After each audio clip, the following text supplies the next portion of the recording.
जय श्री कृष्णा जय श्री राम। आज आप सुनेंगे जठ माह के 16 दिन की कथा। प्रेम से बोलिए श्री विष्णु भगवान की जय, माता लक्ष्मी की सदा सर्वदा जय हो। आज के अध्याय में आप श्रवण करेंगे यमराज तथा मार्कंडेय जी के द्वारा भगवान की स्तुति करना और उनको पुरुषोत्तम क्षेत्र की महिमा के बारे में विस्तार पूर्वक बताना। जमिनी जी कहते हैं, मनुष्य जिनका नाम लेकर सब पापों से मुक्त हो जाता है, उन्हीं के दर्शन करने पर क्या मोक्ष दुर्लभ हो पाएगा। मन से भगवान विष्णु का चिंतन करते हुए यदि मनुष्य प्राण त्याग करता है तो वह भी मुक्त हो जाता है। फिर जिसने साक्षात भगवान का दर्शन कर लिया वह मुक्ति प्राप्त कर लेता है। तो क्या आश्चर्य है, पुरुषो क्षेत्र की महिमा अद्भुत है। वह क्षेत्र अज्ञानियों को भी मुक्ति देने वाला है। फिर जो सदैव शांत, वैराग्य और ज्ञान से संयुक्त है, ऐसे मनुष्यों के लिए तो कहना ही क्या। ऋषियों ने पूछा है मुनीश्वर लाचलुचपत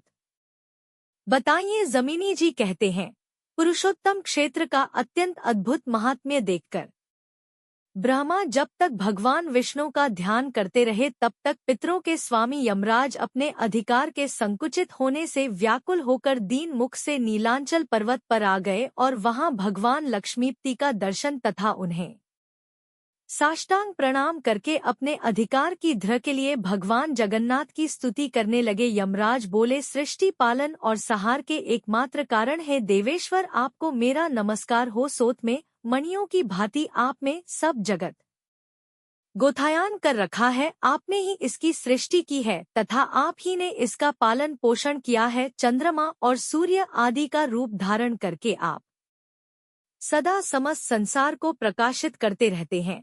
आप इस विश्व के स्वामी, जगत की उत्पत्ति के कारण, संसार के आवास स्थान, जगत गुरु, लोक साक्षी तथा आदि अंत से रहित है। मैं आपको बारंबार प्रणाम करता हूँ। हे प्रभु, आप उत्तम करुणामय जल से भी भरे हुए समुद्र हैं। आपको मेरा नमस्कार हो। आपका वैभव पर अपर एवं परात्पर से भी अतीत है। आप ही इस विश्व के उत्पादक हैं। संसार के संता रूपी हिम को सुखा डालने वाले सूर्य, आपको नमस्कार हो। हे दीन बंधु, आपको नमस्कार हो। आपने अपनी माया से समस्त वैभव की रचना की है। तीनों गुण आपकी रस्सी है। आपको मेरा नमस्कार है। कमल केसर की भांति निर्मल पीत वस्त्र धारण करने वाले आपके कटाक्ष पात्र मात्र से ही संसार की सृष्टि, पालन और सहार होते हैं तथा यह ऊंच नीच जगत बार बार जन्म लेता है। नीलांचल की गुफा में निवास करने वाले आप कृपा निधान प्रभु को मेरा प्रणाम। आप शंख, चक्र, गदा और पद म धारण करने वाले तथा सबको शुभ प्रदान करने वाले हैं। शरणागत प्राणियों के समस्त पापों का नाश करने वाले मुरारी को मैं नमस्कार करता हूँ। आपके युगल चरना विंदों का आश्रय लेने से ऐश्वर्य भागी लक्ष्मी जी की सब लोग शरण लेते हैं और वे सबको अलग अलग ऐश्वर्य देने में स्मृत होती है। वह लक्ष्मी आपकी परा और अपरा प्रकृति है। वह समस्त शुभ लक्षणों से लक्षित होती है तथा आप लक्ष्मीपति के वक्षस्थल पर नित्य निवास करती हैं। हे भगवान, आपकी प्रिया उन लक्ष्मी को मैं प्रणाम करता हूँ। उस समय धर्मराज की इस प्रकार स्तुति करने पर परम संतोष को प्राप्त हुए भगवान लक्ष्मीपति ने अपने वाम पार्श्व में बैठी हुई लक्ष्मी जी की ओर कटाक्ष पूर्वक देखकर उनसे कुछ कहने के लिए संकेत किया। उनकी प्रेरणा पाकर संसार दुख का विनाश करने वाली लक्ष्मी ने सब लोगों के कल्याण के लिए यमराज से कहा, है सूर्य नंदन, तुम जिस उद्देश्य से यहाँ हम दोनों की स्तुति कर रहे हो उसकी सिद्धि इस क्षेत्र में तो दुर्लभ है, क्योंकि हमारे लिए इस पुरुषोत्तम क्षेत्र का त्याग करना असंभव है। इस क्षेत्र में सभी कर्मों के फल नहीं प्राप्त होते। यहाँ बसने वाले मनुष्यों और पशु पक्षियों के पाप भी जलकर भस्म हो जाते हैं। इससे मैं नीलेंद्र मणि के समान मनोहर श्याम विग्रह धारी साक्षात भगवान नारायण का दर्शन करके मनुष्य कर्म बंधन से मुक्त हो जाता है। अतः इसको छोड़कर अन्यत्र कर्म भूमि में ही तुम्हारा अधिकार है। जो तुम्हारे भी प्रतितम है वह ब्रह्मा जी इस क्षेत्र का महात्म्य जानकर भगवान गदाधर की स्तुति करते हैं। इसीलिए जो प्राणी यह निवास करते हैं वह तुम्हारे वश में जानने योग्य नहीं है। वह वस्व यहाँ जीवन मुक्त एवं मुमुक्षु निवास करते हैं।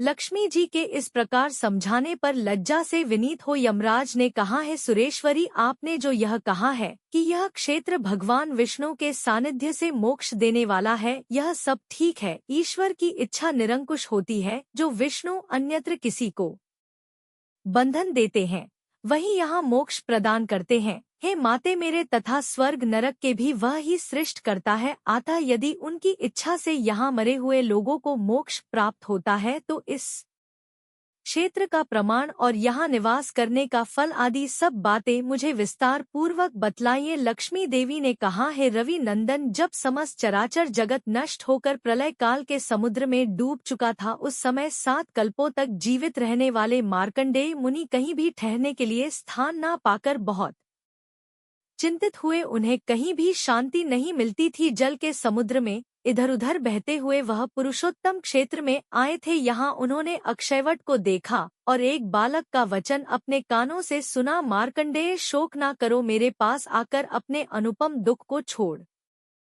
दो। यह विचित्र वचन जिसके सुनाई देने की कोई आशा नहीं थी, सुनकर मार्कंडेय नी को बड़ा आश्चर्य हुआ। वह सोचने लगे, इस महाभयानक एक वन के जल में यह क्षेत्र नौका की भांति दिखाई देता है और इसमें यह महान बरगद का वृक्ष खम के समान खड़ा है। इस प्रलयकालीन एव में जब समस्त स्थावर जगम का नाश हो गया है, तब भूतल का यह प्रदेश बहुत सुस्थिरा कैसे प्रतीत हो रहा है। तथा मार्कंडेय, आओ, यह स्नेह एवं आग्रह युक्त वचन कहाँ से सुनाई पड़ रहे हैं।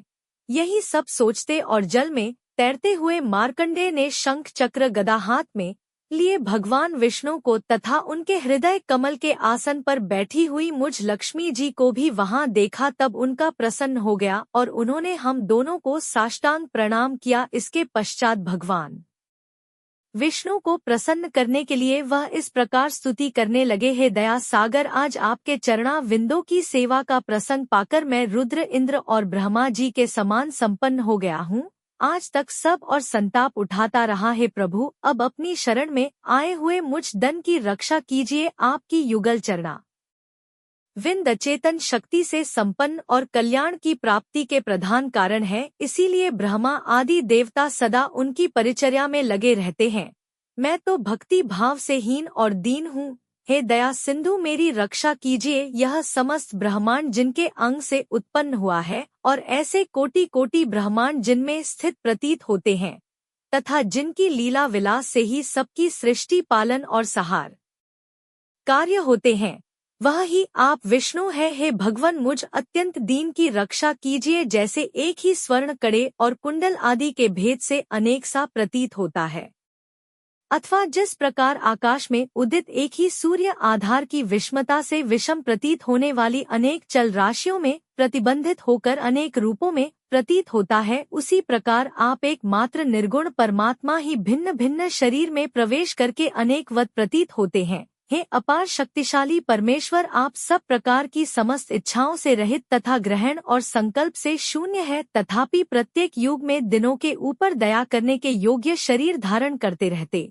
हे जगदीश्वर, पूर्व काल में अनाथम पदार्थों में चित्त आसक्त होने के कारण जो मैंने आपके चरणा बिंदु का सेवन नहीं किया, इसीलिए भगवत विमुख कर्म से मुझे भयंकर परिणाम भोगना पड़ा है। हे दयासागर, मुझ दीन की रक्षा कीजिए।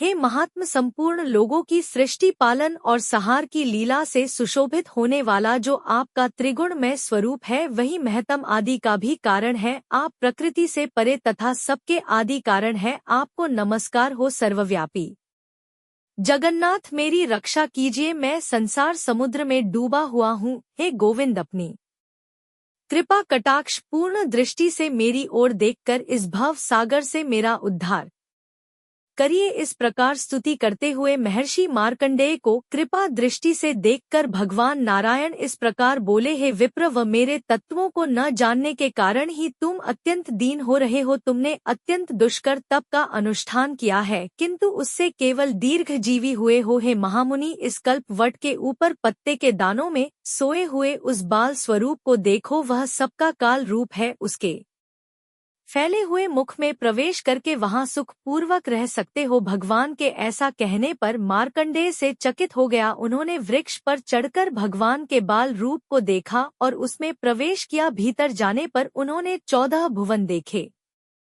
ब्रह्मा आदि देवता, दिक्पाल, सिद्ध, गंधर्व, राक्षस, ऋषि, मुनि, देवर्षि, समुद्रों से चिन्हित भूतल, अनेक तीर्थ, नदी, पर्वत तथा वनों से उपलक्ष श्रेष्ठ नगर उन्होंने वहां पर देखे। सातों पाताल और सहस्त्र नाग कन्याएं भी देखी। हजारों फनों से सुशोभित संपूर्ण जगत का भार धारण करने वाले शेषनाग का दर्शन किया तथा ब्रह्मांड के मध्य में ब्रह्मा जी ने जो कुछ भी सृष्टि की है वह सब अवलोकन किया। इधर उधर घूमने भी कहीं उस बालक के उधर का अंत नहीं मिला। तब पुनः कंठ मार्ग से बाहर निकलकर उन्होंने मेरे साथ पुरुषोत्तम भगवान विष्णु का दर्शन किया। श्री भगवान बोले, हे मुनि, यह विचित्र क्षेत्र मेरा सनातन धाम है।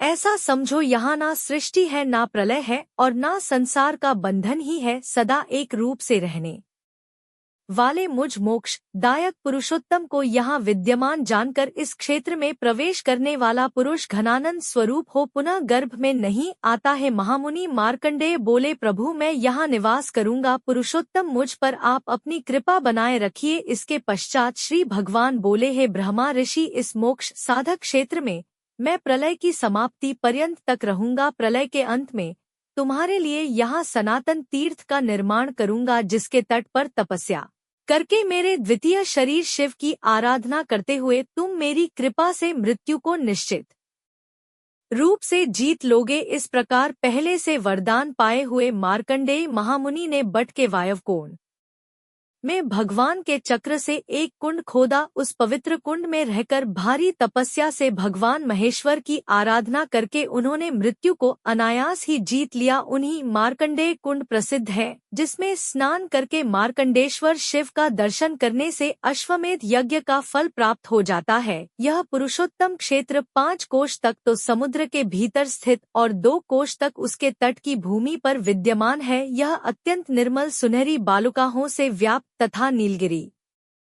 से सुशोभित है। वह जो विश्वनाथ भगवान शिव है, साक्षात नारायण स्वरूप ही है। वह भगवान जगन्नाथ की उपासना करने के लिए समुद्र के तट पर निवास करते हैं।